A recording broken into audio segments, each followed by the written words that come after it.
Bismillahirrahmanirrahim. Assalamu alaikum dear students. How are you? I hope you'd be fine. Chapter number 4 ratios का आज हम question number 12 करेंगे page number 85 के ऊपर।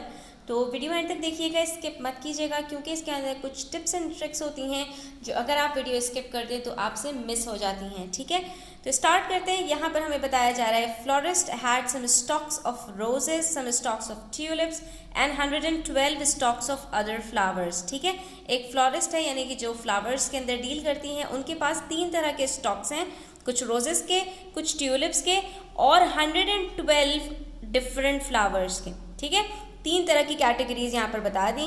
Next हमसे कह रहे हैं the ratio of the number of stocks of roses to the number of stocks of tulips was 7:2। अब इन्होंने जो हमें रेशो बताया है वो नंबर ऑफ रोजेस का टू नंबर ऑफ ट्यूलिप्स का बताया है। जो थर्ड कैटेगरी थी अदर्स की, उसको इन्होंने स्किप कर दिया। तो ये चीज़ को आप यहाँ पर नोट डाउन करेंगे। After 305 stocks of roses and 70 stocks of tulips were sold। अब यहाँ पर अगेन जब इन्होंने बात की है सेल होने की तो वहाँ पर भी सिर्फ रोजेस और ट्यूलिप्स की बात की, अदर्स की बात नहीं की। The number of stocks of roses left was equal to the number of stocks of tulips left. अब इन्होंने हमें क्या क्या चीज़ें बताई? इनिशियल रेशो बताया है हमें रोजेस और ट्यूलिप्स का। उसके बाद हमें ये बताया कि दोनों के कितने स्टॉक्स सेल हो गए और उसके बाद फिर इन्होंने हमें ये बताया कि अब जो इनका नया रेशो है, फाइनल रेशो है, वो 1:1 हो गया यानी इक्वल हो गया। ठीक है, तो how many stocks of flowers did the florist have at first. तो ये बता दीजिए कि फ्लोरिस्ट के पास कितने स्टॉक्स ऑफ फ्लावर्स थे टोटल। तो अब हमें यहाँ पर स्टूडेंट्स क्या निकालना है, सबसे पहले ये चीज़ जान लीजिए कि टोटल जो इनिशियली हमारे पास स्टॉक्स ऑफ रोजेस थे और स्टॉक्स ऑफ ट्यूलिप्स थे वो हमें यहाँ पर निकालने हैं। जब हमारे पास वो दोनों निकल कर आ जाएंगे तो हम उन्हें ऐड अप करेंगे और उसके अंदर हम अदर्स को भी ऐड करेंगे। ये तीनों क्वांटिटीज़ जब ऐड होंगी तो हमारे पास टोटल आएगा कि हमारे पास इनिशियली स्टॉक्स ऑफ फ्लावर्स कितने थे। तो एक मॉडल से इस क्वेश्चन को समझते हैं और फिर इसको सॉल्व करते हैं। क्वेश्चन को सॉल्व करने से पहले अब 2-3 बातें यहाँ पर स्टूडेंट्स इस मॉडल की मदद से हम समझ लेते हैं। सबसे पहली बात, इन्होंने जो हमें रेशो बताया था हमने उतने ही यूनिट्स ले लिए रोजेस के और उतने ही ले लिए ट्यूलिप्स के, यानी 7 यूनिट्स थे हमारे पास रोजेस के और ट्यूलिप्स के 2 यूनिट्स थे। उसके बाद इन्होंने हमसे कहा कि कुछ स्टॉक्स ऑफ रोजेस निकल गए हैं। हमने कहा अच्छा भाई इतने निकले होंगे, ठीक है, या फिर हम कह सकते हैं कि इतने निकले होंगे, यानी कि हमारे पास कुछ यूनिट्स निकल गए। ठीक है, और उसके बाद हमारे पास 70 स्टॉक्स निकल गए ट्यूलिप्स के, तो हमारे पास इसमें से भी कुछ निकले होंगे।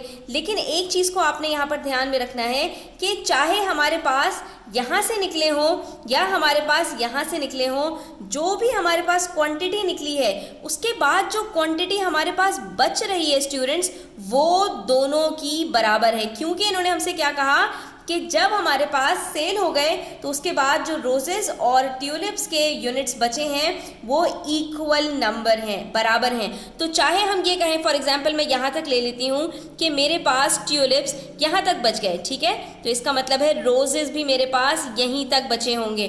तो ये वाली जो क्वांटिटी है हमें स्टूडेंट्स जो सेल हो गई है वो पता है कि रोजेस हमारे पास कितने सेल हुए। फॉर एग्जांपल मैं यहाँ कह रही हूँ मेरे पास 305 रोजेस सेल हुए, तो अगर मैं यहाँ से ले रही हूँ तो इसको भी मुझे यहाँ से लेना पड़ेगा, अगर मैं यहाँ से ले रही हूँ तो इसको भी मुझे, यानी सेम मुझे जो लेफ्ट ओवर है उसको सेम मेजरमेंट के साथ रखना है। मैंने इसको फिलहाल यहाँ तक ले लिया, तो इसका मतलब है मेरे पास ये वाला जो नंबर है वो 305 है, ठीक है, और यहाँ पर भी मैंने कहा ये वाला जो मेरे पास नंबर है वो 70 का है।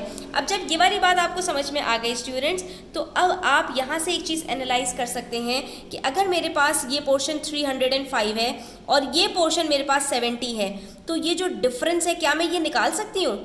आप कहेंगे जी हाँ आप बिल्कुल निकाल सकती हैं, क्योंकि हमारे पास यहाँ से जो चीज़ शुरू हो रही है यहाँ तक ख़त्म हो रही है ये बराबर है 70 के, चाहे यहाँ पर आप ले लें और चाहे यहाँ पर ले लें, क्योंकि नीचे हमें ये पता है कि ये जितने भी यूनिट्स यहाँ पर लेफ्ट ओवर हैं ट्यूलिप्स के वो 70 हैं, तो ऊपर भी रोजेस के जो इतने यूनिट्स होंगे वो 70 ही होंगे। बाकी जो यूनिट्स हैं ये कितने होंगे?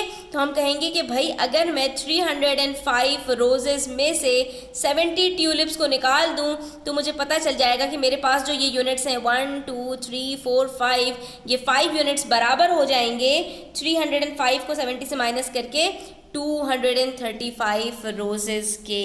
ठीक है, जब ये वाली क्वांटिटी यहाँ से हमें पता चलेगी स्टूडेंट्स कि 5 यूनिट्स बराबर है 235 के, तो हमारे पास टोटल कितने यूनिट्स हैं, 9 यूनिट्स हैं। तो 1 यूनिट की कॉस्ट भी निकल आएगी और 9 यूनिट्स की कॉस्ट भी निकल आएगी। जब 9 यूनिट्स की निकल आएगी तो हम उसके अंदर 112 को ऐड करेंगे और आंसर आ जाएगा।